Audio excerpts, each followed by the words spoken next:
ஆன்மீக நண்பர்கள் அனைவருக்கும் அன்பு கலந்த வணக்கங்கள். இன்றைக்கு நாங்கள் ஆன்மீகம் சம்மந்தமான பதிவில் பார்த்திங்கன்னா, குபேர சம்பத்தை பெறணும்னு சொன்னால் என்ன வழிபாடு செய்யணும்னு சொல்லி தான் நாம் இன்றைக்கு பார்க்க போகிறோம். செல்வ செழிப்பிற்கு அதிபதியாக திகழக்கூடியவர் தான் மகாலட்சுமி தாயார்.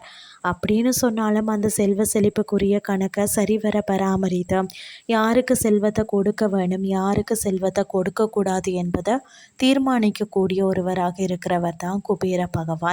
குபேர பகவானுக்கு இந்த அந்தஸ்து கிடைப்பதற்கு முக்கிய காரணமாக இருந்தவர் யாருன்னு சொல்லி பார்த்தீங்கன்னா சிவபெருமான் தான். சிவபெருமானின் தீவிர பக்தராக இருக்கக்கூடிய குபேர பகவான் தான். மேலும் குபேர பகவான் சிவபெருமானை நினைத்து தவம் இருந்து வழிபாடு செய்ததன் பலனால் தான் குபேரருக்கு அந்த அந்தஸ்து கிடைத்தது என்றும் புராணங்கள் கூறுகிறது.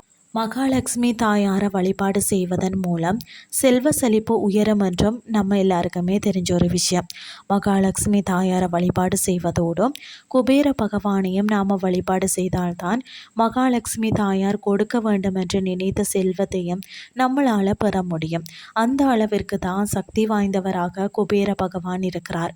அப்படிப்பட்ட குபேர பகவானின் அருளை பெறுவதற்கு நாம் என்ன செய்யணும், என்ன வழிபாடு செய்யணும்னு சொல்லி தான் நாம் இன்றைக்கு பார்க்க போகிறோம். அதாவது பார்த்தீங்கன்னு சொன்னால், ஏதாவது ஒரு இனிப்பு பொருள் இருந்தால் போதும். ஒரு லட்டு, டைமண்ட் கற்கண்டு, மற்றது நாட்டு சக்கரை, வெள்ளை சக்கரை அப்படின்னு சொல்லி ஏதாவது இருந்தாலும் போதும். அதை எடுத்துகிட்டு பார்த்திங்கன்னா ₹1 நாணயமும் இருக்கணும். இந்த வழிபாட்டை பிரம்ம முகூர்த்த நேரத்தில் தான் செய்யணும். காலையில் எழுந்ததும் குளிக்கணுன்ற அவசியம்லாம் இல்லை.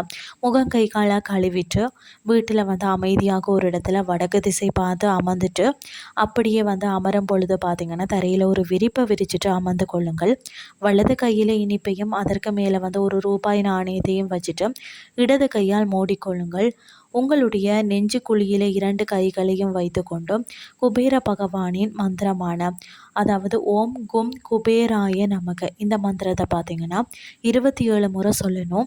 பிறகு குபேரனின் துதியை ஒரு முறை கூறிட்டு குபேர பகவானிடம் செல்வ செழிப்பு உயரணும் அப்படின்னு சொல்லி வேண்டுதலை முன் வச்சு கையில் இருக்கக்கூடிய ₹1 நாணயத்தை அன்றைக்கு நீங்கள் செலவு செய்யக்கூடிய அந்த பணத்துடன் வச்சுட்டு இனிப்பை வடக்கு திசை பார்த்தவாறு வீட்டிற்கு வெளியே தூவி விடணும். அந்த ₹1 நாணயத்தை அன்றைய தினம் அருகில் இருக்கக்கூடிய பெருமாள் ஆலயத்தில் உண்டியலில் போட்டு விடணும். தினமும் ஆலயத்துக்கு செல்ல இயலலை அப்படின்னு சொன்னால் அந்த ₹1 நாணயத்தை அன்று முழுவதும் உங்களுடன் வச்சுட்டு மறுநாள் அடுத்த ₹1 எடுக்கும்போது இதை எடுத்து தனியாக வச்சுட்டு மாதம் முழுவதும் ஒன்று சேர்த்து உண்டியலில் போட்டு விடலாம். இந்த வழிபாட்டு தினமும் செய்யணும். தினமும் ₹1 நாணயத்தை இனிப்பையும் கையில் வச்சுக்கொண்டு குபேரனின் மந்திரத்தையும் துதியையும் சொல்லி உபயோகப்படுத்தினீங்கன்னு சொன்னால் குபேரன் சம்பத்து உண்டாகும்.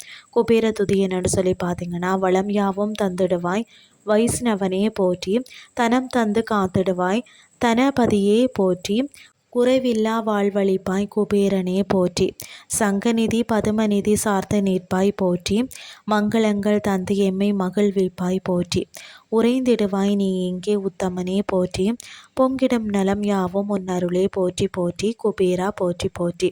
செல்வ செழிப்புடன் அனைத்து விதமான சம்பத்துக்களையும் பெற்று சிறப்பாக வாழணும் அப்படின்னு சொல்லி நினைக்கிறவங்க குபேர பகவானுக்குரிய இந்த வழிபாட்டை நீங்கள் செய்யுங்கள் அப்படின்னு சொல்லி கூறிக்கொண்டு இன்றைய ஆன்மீகம் சார்ந்த பதிவை நிறைவு செய்து கொள்கிறேன். இதே மாதிரி மற்றும் ஒரு ஆன்மீகம் சார்ந்த பதிவோடு உங்களை சந்திக்கிறேன். நன்றி.